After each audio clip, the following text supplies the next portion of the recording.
দোকান থেকে তো অনেক কুকিজই কিনে খেয়েছেন, তবে এইভাবে একবার বাড়িতে এত কম খরচে একেবারে দোকানের মতো খাস্তা কুরকুরে জালিদার কুকিজ খুব সহজে এবার বাড়িতেই বানিয়ে ফেলুন।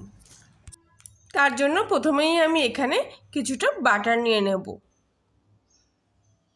2 থেকে 3 চামচ মতো বাটার এখানে লাগবে। বাটারটা খুব ভালো করে কিন্তু একটু ফাটিয়ে নিতে হবে, যেন কোনো দলা ভাব না থাকে। এইভাবে চামচি দিয়ে খুব ভালো করে কিন্তু বাটারটা ফাটিয়ে নিচ্ছি। এবারে এর মধ্যে দিয়ে দেবো হাফ বাটি পরিমাণ মতো চিনি। চিনির সঙ্গে ব্যাটারটা আবার খুব ভালো করে কিন্তু মিশিয়ে নিতে হবে।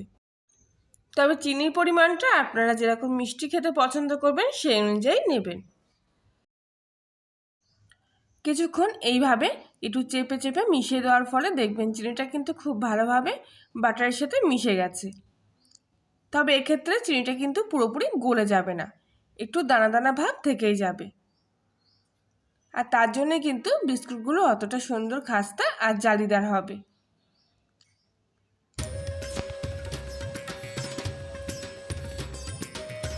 বাটারের সঙ্গে চিনিটা মিশে ঠিক এরকম একটা পর্যায়ে চলে আসবে। এবারে একটা বাটির মধ্যে একটা ডিম ফাটিয়ে নেব। ডিমের কিন্তু পুরো অংশটা লাগবে না, সাদা অংশটা আমি বাটির মধ্যে রেখে দেব, আর কুসুমটা আমি এর থেকে নিয়ে নেব।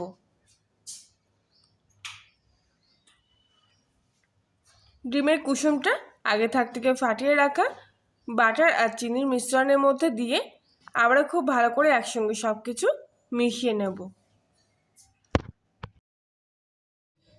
আজকের এই কুকিজটা যদি আপনারা এইভাবে একবার বানিয়ে খান, তাহলে দোকান থেকে একেবারে কুকিজ কিংবা বিস্কুট কেনার কথা ভুলেই যাবেন। এতটা খাস্তা আর জালিদার হয়, আর খেতেও কিন্তু দারুণ টেস্টি। কুসুমটা খুব ভালোভাবে কিন্তু এখানে মিশিয়ে নিয়েছি। এখানে 10 টাকা দামের একটা ডেয়ারি মিল্ক নিয়েছি। পুরো ক্যাডবেরিটা প্যাকেট থেকে ছাড়িয়ে নিচ্ছি। এবারে ছোটো ছোটো টুকরো করে বাটির মধ্যে ক্যাডবেরিটা রেখে দিচ্ছি। কড়াইতে সামান্য গরম জল বসিয়ে ক্যাডবেরিটা এখানে গলিয়ে নেব। কিছুক্ষণের মধ্যেই কিন্তু ক্যাডবেরিটা গলতে শুরু করেছে। সম্পূর্ণ ক্যাডবেরিটা একটা চামচির মধ্যে তুলে নিয়ে আগে থেকে ডিম, চিনি আর বাটারের মিশ্রণের মধ্যে দিয়ে খুব ভালো করে আবারও মিশিয়ে নিচ্ছি। এখানে আমি কোনো ফ্লেভার ব্যবহার করলাম না, যেহেতু ক্যাডবেরি দিয়েছি, ক্যাডবেরির একটা দারুণ সুন্দর ফ্লেভার আছে, তাই বাইরে থেকে কোনো ফ্লেভার ব্যবহার করলাম না। আপনারা চাইলে এখানে চোকো পাউডারও ব্যবহার করতে পারেন। এবার এখানে ছোটো কাপড়ে 1 কাপ মতো ময়দা নিয়েছি। এর থেকে অর্ধেক কাপ মতো ময়দা আমি একটা চালনির মধ্যে দিয়ে ছেঁকে নিচ্ছি। ময়দাটা এখানে কিন্তু একেবারে মেপে বলা যাবে না, কেননা যেটুকু পরিমাণ ময়দা লাগবে সেই পরিমাণ ময়দা নিতে হবে। এর মধ্যে দিয়ে দিচ্ছি স্বাদ মতো লবণ আর হাফ চামচি মতো খাওয়ার সোডা। এবারে সব কিছু একসঙ্গে আবার ভালো করে মিশিয়ে নিচ্ছি।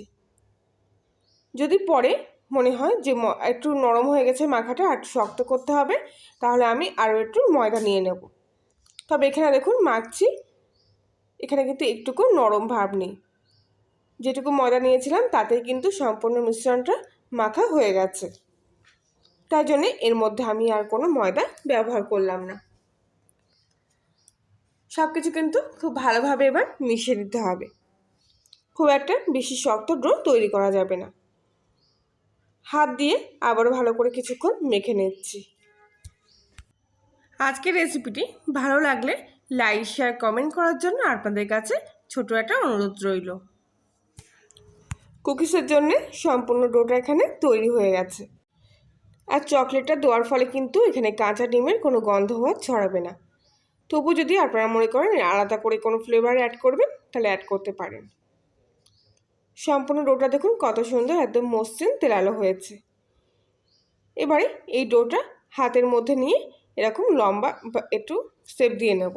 এর থেকে রুটির মতো ছোট ছোট লেচি করে হাতের মধ্যেখানে রেখে এরকম একটু চ্যাপটা করে কুকিজের আকারে তৈরি করে নিচ্ছি। একটা থালার মধ্যে কিছুটা তেল ব্রাশ করে নিয়ে এর উপরে কিন্তু প্রত্যেকটা কুকিজ আমি রেখে দেব। কোনো রকম রেস্টে রাখার প্রয়োজন নেই, খুব ঝটপট কিন্তু এই কুকিজগুলো তৈরি হয়ে যায়। সবকটা কুকিজ রেডি হয়ে গেছে। এবারে একটা কড়াইয়ের মধ্যে সামান্য একটু লবণ দিয়ে নিচ্ছি। আমার মনে হয় লবণের ওপর কিন্তু খুব ভালো বেক হয়। আপনারা চাইলে স্ট্যান্ডের ওপর রেখেও কিন্তু কুকিজগুলো বেক করতে পারেন। লবণটা খুব ভালোভাবে কড়াইয়ের মধ্যে পাতিয়ে দিচ্ছি। ঢাকা দিয়ে পুরো 5 মিনিট হাই হিটে এটা গরম করে নেব। 5 মিনিট পর ঢাকনাটা খুলে আমি কুকিজের ট্রেটা বসিয়ে দিচ্ছি। আবারও ঢাকা দিয়ে পুরো হাই হিটে রাখবো মোটামুটি 2 মিনিট মতো। 2 মিনিট পর আবার কিন্তু গ্যাসের ফ্লেমটা একেবারে সিম আঁচে করে দিয়ে রাখবো। ঠিক 5 মিনিট মতো সিম আঁচে করে দেওয়ার পর আমি ঢাকনাটা খুললাম। আর কুকিজগুলোর অবস্থা দেখুন, এতটা ফুলেছে আর বড় হয়ে গেছে যে একটার গায়ে কিন্তু একটা লেগে গেছে। কইটু কইটু দিয়েছিলাম, আপনারা তো নিজেরাই দেখেছেন। আর দেখুন কত বড় হয়ে গেছে ফুলে ফেপে। এখন কিন্তু কুকিজগুলো পুরোপুরি নরম।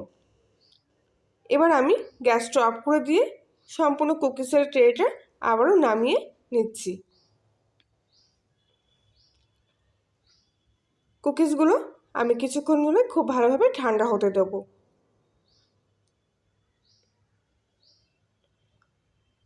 কিছুক্ষণ পর কুকিজগুলো ঠান্ডা হয়ে গেছে।